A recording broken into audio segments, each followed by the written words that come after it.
पवित्र पुस्तक जीने की राह, वीडियो नंबर 5 और पेज नंबर 32। किसी ने गुरुदेव भगवान से सवाल किया, जिनको संतान प्राप्त नहीं होती है उस बेऔलादे यानी संतानहीन का तो सुबह या शुभ कर्म को जाते समय मुख देखना भी बुरा मानते हैं, ऐसा क्यों? तो गुरुदेव ने उत्तर दिया है, यह संपूर्ण आध्यात्मिक ज्ञान के टोटे के कारण गलत धारणा है। यानी लोगों को अभी अपने शास्त्रों का ज्ञान नहीं है, भक्ति मार्ग का ज्ञान नहीं है, अध्यात्म का ज्ञान नहीं है, जिस कारण से संतानहीन माता बहनों को लोग बुरा मानते हैं, अशुभ मानते हैं उनका मुंह देखना, जबकि वे माता बहनें तो देवी देवताओं से भी शुभ हैं, देवी देवताओं से भी शुभ।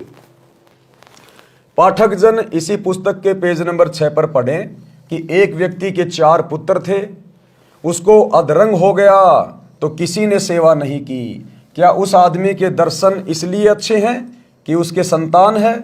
उसकी दुर्गति को कौन देखना अच्छा समझेगा? और ये तो आपको वर्तमान समय में, आम समाज में, हर गांव में आपको 1-2 घर ऐसे मिल जाएंगे जिनके 3-3 बेटे हैं, 4-4 बेटे हैं, अच्छी अच्छी नौकरियों पे हैं, बढ़िया धन कमाते हैं, और उनके माता पिता की गांव में दुर्गति हो रही है, दुर्गति। अब बताइए, जिस माता बहन के संतान नहीं है वो अच्छी, या संतान होने के बाद भी जिनकी दुर्गति हो रही है वो अच्छे? तो केवल ज्ञान का टोटा है ये, ज्ञान का टोटा। अब बता रहे परमात्मा एक कथा के माध्यम से कि संतान वाले कितने सुखी हैं, और जिनके संतान नहीं है वो अज्ञान के कारण भले अपने आप को दुखी मानते हैं, लेकिन उनके जैसा सुखी धरती पर कोई और नहीं है। कृतगनी पुत्र, कृतगनी बेटा बेटी वो होते हैं जो अपने माता पिता की आज्ञा में नहीं चलते, अपने माता पिता को दुखी करते हैं। जिस माँ ने उसको 9 महीने अपने गर्भ में रखा, अपना पेट चीर कर बाहर निकाला, जिस पिता ने पूरी जिंदगी उसका पालन पोषण किया, और अंत में यदि वो अपने माता पिता के उपकार को भुला दे, उनके साथ अच्छा व्यवहार ना करे, बुढ़ापे में उनकी सेवा ना करे, उनकी इज्जत का ध्यान ना रखे, उन बेटा बेटियों को कहते हैं कृतघ्नी बेटा बेटी, यानी महान निकम्मे, महान नीच। एक व्यक्ति के 2 पुत्र थे, फौज से सेवानिवृत्त था। एक फौजी था और उसके 2 बेटे थे, और फौज से रिटायरमेंट हो गया था। ध्यान से सुनना, एक व्यक्ति के 2 पुत्र थे, फौज से सेवानिवृत्त था, पेंशन बनी थी, पुत्र अलग अलग हो गए। छोटे पुत्र ने माता को अपने घर पर रख लिया क्योंकि बच्चे छोटे थे। छोटे वाले बेटे ने माँ को अपने घर पे रख लिया क्योंकि उसके बच्चे छोटे छोटे थे। माँ को नौकरानी की दृष्टि से, बाप को नहीं रखा, माँ को रखा कि माँ घर में रहेगी तो काम करेगी, बाप तो फिर भी ताश खेलने चला जाएगा, रिश्तेदारियों में घूमने चला जाएगा, लेकिन माँ नौकरानी की तरह काम करेगी, नौकरानी की तरह बच्चों की देखभाल करेगी। तो छोटे लड़के ने तो अपनी माँ को अपने पास में रख लिया, ये सोचकर कि माता उनकी देखरेख के लिए चाहिए थी। बड़े के बाटे पिता आ गया, और जो बड़े वाला बेटा था उसके हिस्से में आ गया पिता। पिता ने कहा कि मैं पेंशन के रुपये उसको दूंगा जिसमें रोटी खाऊंगा। अब उस फौजी ने कहा कि मैं तो अपनी पेंशन का पैसा उसी को दूंगा पूरा का पूरा, मैं जिसके घर में रोटी खाऊंगा, चाहे छोटे वाला खिलाओ और चाहे बड़े वाला खिलाओ। छोटा बेटा कहता था कि आधी आधी पेंशन बांट दिया कर। पिता ने मना कर दिया तो एक दिन पिता के सिर में लाठी मारी, पिता तुरंत मर गया। ये कहानियां आप जी बहुत सुनते होंगे भाई और बहनों, हर गांव में आपको एक आधा उदाहरण ऐसा मिल ही जाएगा कृतघ्नी बेटा बेटियों का। तो छोटे बेटे ने, जब उसके पिता ने आधी पेंशन नहीं दी तो छोटे बेटे ने अपने बाप के सिर में लठ मार दिया और वो फौजी साहब मर गया। वो फौजी, जिस फौजी के घर में जब वो लड़का पैदा हुआ था तो किस प्रकार से उसने खुशियां मनाई थी, उसने बैंड बाजे बजवाए थे, रिश्तेदार आए थे, जिम्मनवार किया था, गांव वालों को लड्डू जलेबियां खिलाई थी, उस बेटे को गोद में खिलाया करता था कि बड़ा होके मेरी सेवा करेगा, बड़ा होके मेरी सेवा करेगा। ये सेवा करी उस बेटे ने, अपने बाप के सिर में लठ मारा, बाप चला गया यमराज के पास। अब बताओ, जिन माता बहनों के संतान नहीं है वो सुखी, या जिनके संतान होकर भी कृतघ्नी हो गई वो माता पिता सुखी। पिता ने मना कर दिया तो एक दिन पिता के सिर में लाठी मारी, पिता तुरंत मर गया। लड़के को आजीवन कारावास की सजा हो गई, यानी उम्र कैद की सजा हो गई उस लड़के को। व्यक्ति को पुत्र प्राप्त होने के कारण उसके दर्शन शुभ माने जाते थे। अब बताओ, उस फौजी के तो 2 बेटे थे, जिस कारण से लोग कहते थे भाई बहुत भाग्यवान आदमी है, इसका तो मुंह देखना बहुत अच्छा है। क्या खाक मुंह देखना अच्छा है उसका? अंत में वही बेटा उसके लिए काल साबित हो गया, काल। व्यक्ति को पुत्र प्राप्त होने के कारण उसके दर्शन शुभ माने जाते थे, जिसके साथ अशुभ हो गया। अब आध्यात्मिक तराजू में तोलकर देखते हैं। गुरुदेव भगवान कह रहे हैं कि अब आपको भक्ति मार्ग के हिसाब से, परमात्मा के हिसाब से, आध्यात्मिक दृष्टि से बताते हैं कि क्या सही और क्या गलत है। अब आपको आध्यात्मिक तराजू में तोलकर देखते हैं कि बिना संतान वाले के दर्शन शुभ हैं या अशुभ। जैसे इसी पुस्तक में ऊपर स्पष्ट किया है कि परिवार संस्कार से बनता है। परिवार कैसे बनता है? संस्कार से, यानी जिनके पिछले जन्मों के आपस में कोई लेन देन रह जाते हैं। जैसे आज आप बहुत बड़े अधिकारी हैं और आपने धोखाधड़ी करके आपने किसी की जमीन हड़प ली, आपने किसी का पैसा हड़प लिया, या आपने किसी से रिश्वत ले रखी है, या आपने किसी की चोरी कर ली, ठगी कर ली, लूटमार कर ली, तो इस जीवन में तो आप सोच रहे हो कि मैंने तो पैसे कमा लिए, लेकिन मरने के बाद जब आपको कभी फिर मनुष्य जन्म मिलेगा 84 लाख योनियां भोगने के बाद, आप बनोगे इंसान, औरत या पुरुष, और जिसको आपने कभी पैसा ठगा था वो आपके घर में आपका बेटा या बेटी बन के पैदा होगा, बेटा या बेटी बन के, और वो पिछला अपना ऋण चूकता करेगा। इस जन्म में उस बाप को दुखी करके, परेशान करके, गांव में उसकी नाक कटवा के, जिस प्रकार उस बेटे ने अपने बाप के सिर में लठ मारकर और पिछले जन्म का बदला लिया। क्योंकि पिछले किसी जन्म में उस फौजी ने, जब कभी उसको मनुष्य जन्म था पहले, उसने उस अपने बेटे वाली आत्मा को इसी प्रकार से किसी न किसी तरीके से मारा था। धोखे से मारा हो या और किसी तरीके से मारा हो, जहर दे के मारा हो। अब उस आत्मा ने उस फौजी का बेटा बनकर अपना बदला लिया, उसके सिर में लठ मार के। तो परमात्मा कहते हैं परिवार संस्कार से बनते हैं, यानी आप और हमारे असंख्य जन्म हो चुके हैं स्त्री या पुरुष के, और उन असंख्य जन्मों में ना जाने हमने कितनी बकवादे करी हैं, किसी के साथ अच्छा किया, किसी के साथ हमने बुरा किया। तो वो तमाम आत्माएं आप और हमारे साथ में अगले जन्मों में रिश्तों में जुड़ती हैं और वे अपना बदला पूरा करती हैं। तो परमात्मा कह रहे हैं कि परिवार संस्कार से बनता है। कोई कर्ज उतारने के लिए पिता पुत्र, पत्नी, माता पिता, बहन भाई आदि के रूप में जन्म लेकर परिवार के रूप में ठाठ से रहते दिखाई देते हैं। जिस प्रकार एक घर में बाप पूरी जिंदगी बेचारा मेहनत करता है, कमाता है, और बेटा बाप के पैसों के ऊपर ऐश करता है, शराब पीता है, 2 नंबर के काम करता है, गाड़ी निकलवा लेगा, तरह तरह से बाप को दुखी करेगा, परेशान करेगा, रोजाना उसकी शिकायतें आएंगी। तो एक बेटा तो सारी जिंदगी बाप के पैसों पर ऐश करता है और बाप को दुखी भी करता है। क्यों?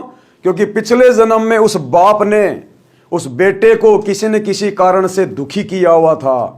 आज इस जन्म में वो बेटा अपना बदला लेने के लिए आया हुआ है। वो शत्रु है, शत्रु जिनको हम अपने बेटा बेटी मानकर सीने से लगा के फिरते हैं, वो तो अपना बदला लेने आया है। और एक परिवार में बेटा बेचारा नौकरी करता है, मजदूरी करता है, मेहनत करता है, और बाप सारा दिन शराब पी के गांव में पड़ा रहता है। तो पिछले जन्म में उस बेटे ने उस बाप वाली आत्मा को इसी प्रकार से दुखी किया हुआ था।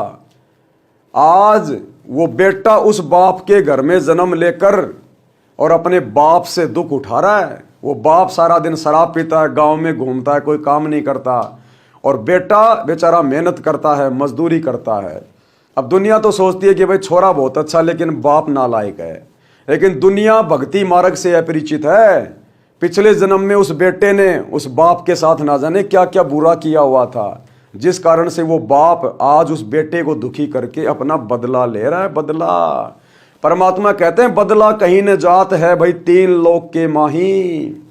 श्री रामचंद्र जी ने त्रेता युग में बाली को धोखे से मारा था, और द्वापर युग में लाखों वर्ष बाद उसी बाली वाली आत्मा ने श्री कृष्ण जी के पैर में तीर मारकर और अपनी मृत्यु का बदला लिया।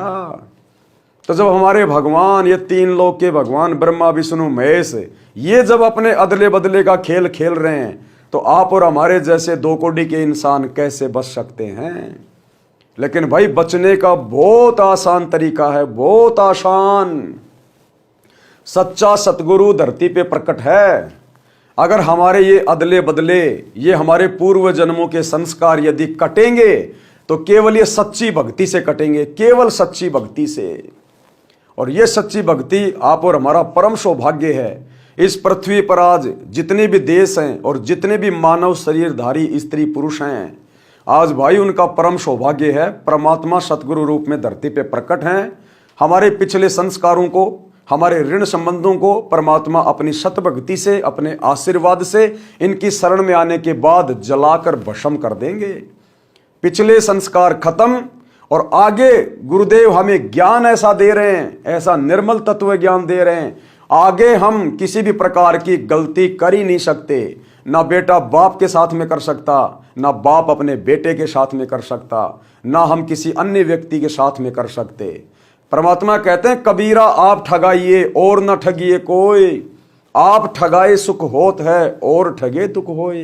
तो भगत फिर भक्ति मार्ग पर आगे ऐसी कोई गलती नहीं करेगा जिससे फिर उसको मृत्यु के बाद जन्म लेना पड़े और यहीं पर ये अदले बदले का खेल खेलना पड़े। तो ऐसा निर्मल ज्ञान लेकर, ऐसी निर्मल भक्ति लेकर सतगुरु धरती पर आए हुए हैं। आप सभी भाई बहनों की पॉकेट में मोबाइल है, घर घर में टीवी है। रोजाना शाम को 7:30 से 8:30 बजे गुरुदेव का सत्संग आता है साधना टीवी चैनल पर। और मोबाइल में जब चाहे यूट्यूब पे जाके सर्च करें सृष्टि रचना संत रामपाल जी भगवान, और सुनिए सत्संग। एक बार शुरू कीजिए, थोड़ा थोड़ा 10 मिनट, 15 मिनट, 20 मिनट, इसी प्रकार से शुरुआत होगी। तो क्या कहते हैं परमात्मा, यानी एक दूसरे का कर्जा उतारने के लिए पिता पुत्र, पत्नी माता पिता, बहन भाई आदि के रूप में जन्म लेकर परिवार में ठाठ से रहते दिखाई देते हैं। परंतु कई युवा अवस्था में मर जाते हैं, कई विवाह होते ही मर जाते हैं। ये सब अपना ऋण पूरा होते ही अविलंब शरीर त्याग जाते हैं। मान लीजिए एक पिता है और उसका एक बेटा है, और पिछले जन्म में उस पिता वाली आत्मा ने उस बेटे के साथ में धोखाधड़ी कर रखी है 10,000 रुपए की। तो वर्तमान में वो बेटा अपने 10,000 रुपए का अदला बदला पूरा करने के लिए उसके घर में उसके बेटे के रूप में जन्मा है। अब बेटा बढ़िया आराम से रह रहा, इकलौता बेटा है, घर में ठाठ बाट है, कोई दिक्कत नहीं है। और पिता ने अपने बेटे का विवाह रख दिया और अपने बेटे की बारात लेकर दुल्हन घर में लाने के लिए जा रहे हैं। और आप जी सुनते हैं कि रास्ते में दूल्हे की गाड़ी एक्सीडेंट हो जाती है, नहर में गिर जाती है, दूल्हा मर जाता है, दूल्हे के जीजाजी मर जाते हैं, 2-4 और मर जाते हैं। ये सब क्यों? किसने सोचा था कि ऐसा होगा? कौन चाहता है कि ऐसा हो? लेकिन फिर भी जबरदस्ती हो रहा है। ये हमारे संस्कार करवा रहे हैं, हमारे संस्कार, क्योंकि हमारे जन्म जन्मांतरों के संस्कार इस कदर बिगड़े हुए हैं, उनके ऊपर हमारा कोई जोर नहीं चलता। अब वो बेटा, जिस बेटे का पैसा पिछले जन्म में उसके बाप ने खाया था, आज वो बेटा अपने वो पैसे उस दिन पूरे कर चुका है जिस दिन उसकी मृत्यु हुई, गाड़ी एक्सीडेंट हुई और उसकी मौत हुई। वो लास्ट दिन था उसका वो कर्जा चूकती होने का। तो परमात्मा कहते हैं जैसे ही आत्मा अपना वो ऋण संस्कार पूरा कर लेती है, तुरंत शरीर छोड़कर चली जाती है।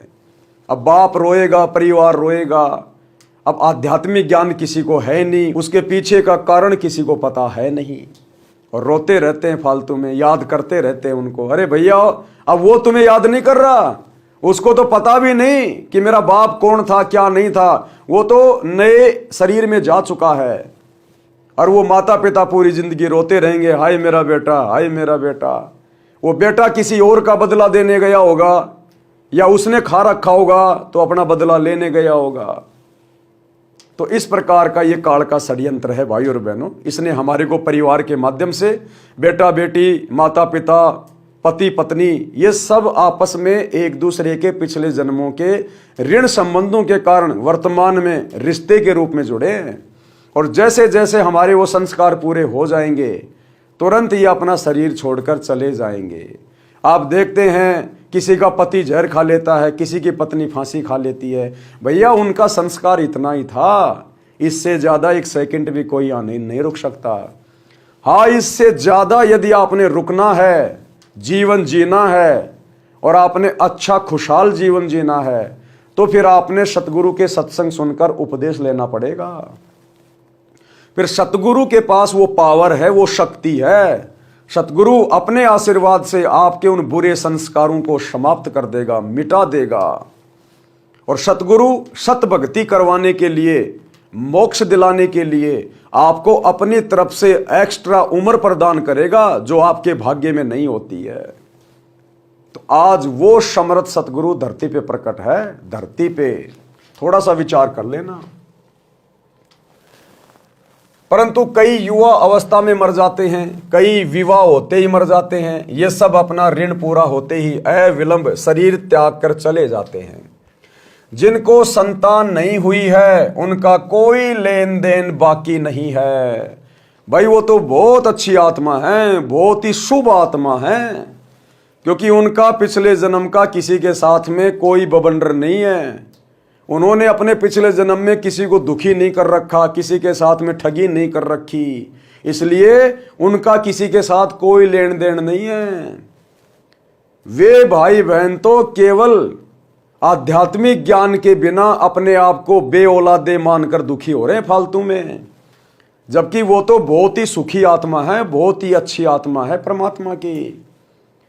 लेकिन बिना ज्ञान के उनको तरह तरह की चिंता हो जाती हैं, तरह तरह की उनको टेंशन हो जाती है कि संतान नहीं है, समाज में क्या मुंह दिखाएंगे, बुढ़ापे में हमारी सेवा कौन करेगा, बताओ।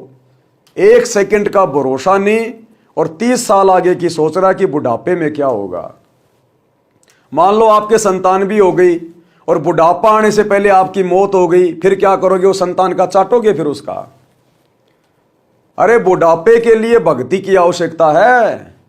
ये तीनों लोकों में प्रवेश करके सबकी सेवा, सबको भोजन पानी, जानवरों से लेकर इंसानों को परमात्मा दे रहा है, सतगुरु दे रहा है, जो तीनों लोकों में प्रवेश करके सबका भरण पोषण करता है।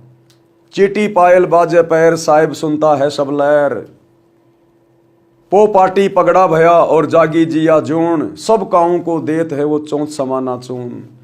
वो परमात्मा, वो सतगुरु चीटी को उसकी आवश्यकता के अनुसार कण भर और हाथी को उसकी आवश्यकता के अनुसार मण भर खिला रहा है, मण भर।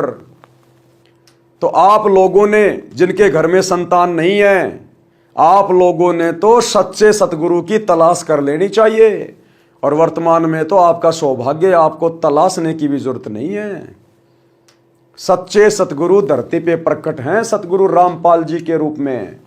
आपने तो तुरंत इनके सत्संग सुनकर, इनकी पुस्तकें पढ़कर उपदेश ले लेना चाहिए। और बुढ़ापे में यदि आपके 10-10 संतान होती और सारे IPS अधिकारी होते, तो भी आपकी इतनी अच्छी सेवा नहीं कर पाते जितनी सेवा सतगुरु की भक्ति के कारण सतगुरु आपकी करवा देगा। सतगुरु सोच छल छिद्र कर देता है अपनी आत्मा के लिए। सोच छल छिद्र मैं करूं अपने जन के काज, और हिरणाकुश उदर उदारिया, नरसिंह जो धर लूं साज। जिस प्रकार अपनी प्यारी आत्मा भगत प्रहलाद को बचाने के लिए इसी परमात्मा ने, इसी सतगुरु ने नरसिंह रूप धारण करके और हिरण्यकशिपु की छाती फाड़ डाली थी। तो बुढ़ापे की चिंता नहीं होनी चाहिए फिर, अगर आप सतगुरु की शरण में आ गए तो। हाँ, यदि आप सतगुरु की शरण में नहीं है और आपके संतान भी नहीं है, तो भैया बुढ़ापे में फिर आपके दिन अच्छे होंगे या बुरे होंगे, फिर आपका संस्कार ही काम करेगा। इससे ज्यादा आपको कुछ नहीं मिलेगा। दुर्गति होनी है तो दुर्गति होगी, सदगति होनी है तो सदगति होगी आपकी।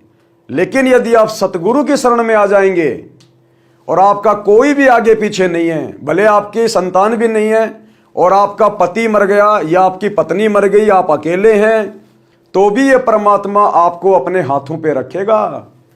इस परमात्मा के भगत गुरुदेव प्रेरणा कर देते हैं।